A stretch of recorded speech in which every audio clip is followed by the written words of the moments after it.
জনগণের পেটে ছুরি মারতে আবার গ্যাসের দাম বৃদ্ধির পায়তারা রিজভী।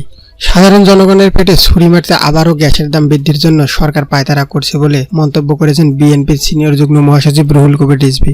শুধু লুটপাটের জন্য বেআইনিভাবে গ্যাসের মূল্য 103% বৃদ্ধি করা হচ্ছে বলে অভিযোগ করেন তিনি। শুক্রবার নয়াপল্টনের বিএনপির কেন্দ্রীয় কার্যালয়ে এক সংবাদ সম্মেলনে রিজভী বলেন, কনজুমার্স অ্যাসোসিয়েশন অব বাংলাদেশ সংশ্লিষ্ট বিশেষজ্ঞ, সাধারণ গ্রাহক, ব্যবসায়ী, রাজনীতিক, সাংবাদিক সহ দেশের আপামার জনসাধারণ গ্যাসের মূল্যবৃদ্ধির প্রস্তাবকে প্রত্যাখ্যান করে তা বাতিলের দাবি জানালেও সরকার শুনছে না। বিএনপির এ নেতা বলেন, গ্যাসের মূল্যবৃদ্ধির মাশুল দিতে হবে সাধারণ মানুষকে।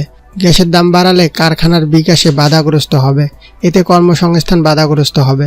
এমনিতেই সারা দেশের ঘরে ঘরে বেকার সংখ্যা বেড়েছে, ফলে ঘরে ঘরে বেকারের কারখানা তৈরি হবে। গ্যাসের দাম বাড়িয়ে সরকার বিদ্যুতের দাম বাড়িয়ে গ্যাসের বাড়তি দাম উঠাবে। পরিবহন ব্যবসায়ীরা বাড়াবেন ভাড়া। সব মিলিয়ে বাড়বে জীবনযাত্রার ব্যয়। রিজভী বলেন, আবাসিকে এক চুলা বর্তমান দর 750 টাকা থেকে বাড়িয়ে 1350 টাকা, 2 চুলা 800 টাকা থেকে বাড়িয়ে 1440 টাকা করার প্রস্তাব করেছে। গত এক বছরে গ্যাসের দাম বাড়ানো হয়েছে 6 বার।